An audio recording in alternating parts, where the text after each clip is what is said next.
So races and classes.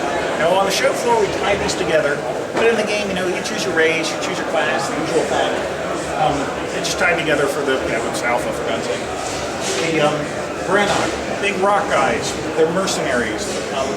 We tie that with the warrior right now. Warriors have huge swords, they're kind of low industrial tech. They have like a razor shield that runs on gasoline. It's sort of a lower tech version, but not no tech. The Spellslinger.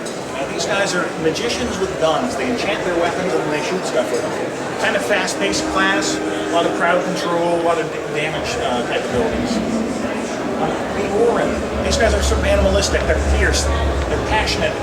Their world's being destroyed by the enemy faction, and so they're looking for a new home to set up here. And in this case, it's an Esper. They're mentalists. They do telepathy. They summon weapons. They move things with their minds. We'll start off with this Spellslinger. Every class has its own unique mechanic. The goal is really make them different. Make sure there's a play style. If you want fast-paced, great, there's a class for you. We'll skip over that and show you around some stuff. You choose your path. The two that we have unlocked right now, the Soldier and the Explorer. And we'll show them both, just to give you a taste of each of them. We'll start off with the Explorer. Now each path has its own mechanic. These guys have a locator that gives you hints as to where cool stuff is, and that tells you exactly, it lets you come in on the details of where that's at. We use this in all sorts of interesting ways. So we're human, we're Spellslinger, we're Explorer, we'll kill stuff. So now humans, as they're coming here, their arc ship gets shot down. And so they crash in what we call the Northern Wilds. This is like a barren wasteland. Can you customize your character? Oh, absolutely. Because I didn't see that now, but... No, we didn't turn it on for the show floor bit. Oh, okay. We like polishing stuff, and it takes a lot of effort to polish customization, so we haven't done it yet. Come on! You're gonna make it, you hear me? You're gonna make it! We're clear!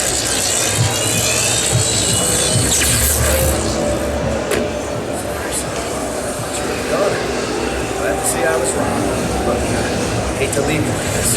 There'll be others that need my attention. Okay, so right off the bat, it's elven technology kind of sprinkled everywhere in the world.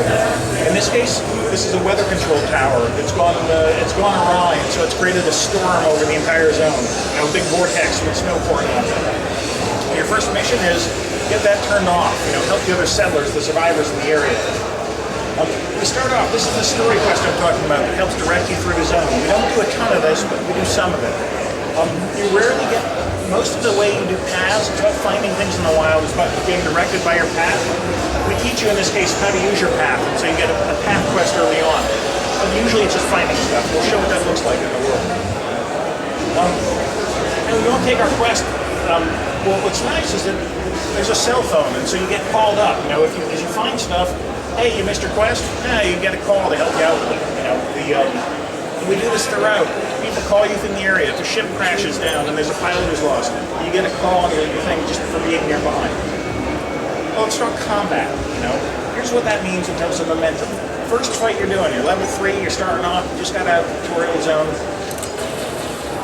Combat's fast-paced, and this is the threat I'm talking about. Right off the bat, there's a big threat, you get knocked on your butt. Now things get vulnerable if they do their big attack. If you can avoid the damage, you get to do extra stuff. Hey, we attack things quickly, we've got a momentum reward, extra XP bonus. Already bonuses start stacking out. If you dodge successfully out of an attack, hey great, you get an evasion bonus. Your XP reward ratchets up.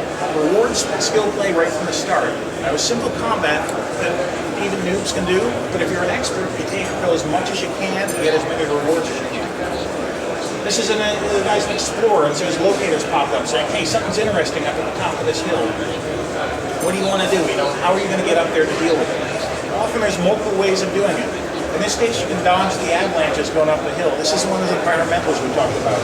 Big cool stuff happening that you need to deal with.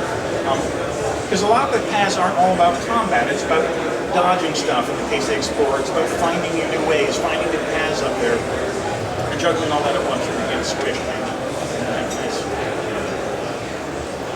And we have found quests kind of sprinkled everywhere so that things pop up for different people.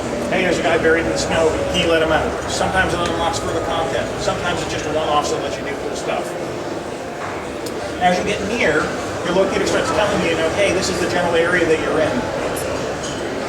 And this starts doing a hot code to be able to show you, hey, here's exactly what you need, where you need to get to trigger your thing. In this case, you're placing down a beacon, a satellite to set up a signal to call for help. And you get a reward. Every time you do, keep reinforcing the things you ought to do with your play style with rewards. Tune for your path. As you level up, you get more and more things that help you do your path contract. So it shows soldier means. They also, this is just the intro stuff you see just to kind of teach you what your path is all about. He's jumping, man. He's in God mode, he's cheating. He'd die if he was moved. So soldiers, their first public quest, they start right at the base of the hill. Soldiers are more badass than your average guy, You can fight Yetis to kill them for your quest. Soldiers summon them all at once and they just beat them up as quickly as possible. So basically they lay down a claim and say, yes, this is my territory. And mobs flock in to try to take it back over.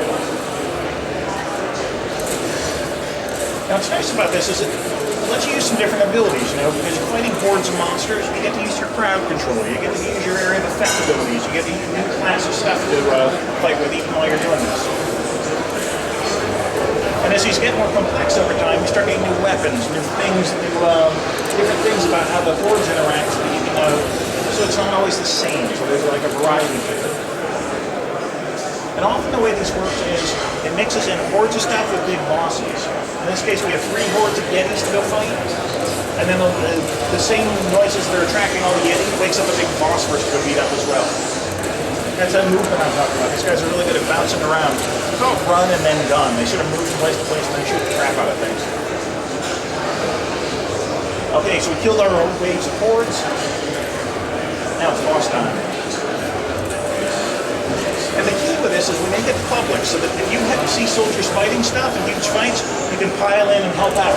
You get rewarded for helping other classes do other paths, I should say, doing their paths as well. It's a different kind of reward.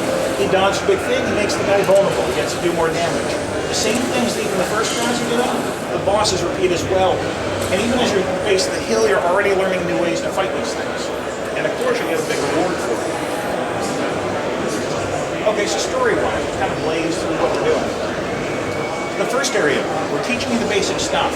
We're introducing you to Elden technology. Normally you bounce around here, there's some other quests, you get to do some jumpiness and killingness to go figure out how to get the tower turned off. And there's lore kind of veiled everywhere as well. We do that, I already forgot about that. Oh yeah. So we'll just turn it off, we'll cheat, we'll just do it so we can show you.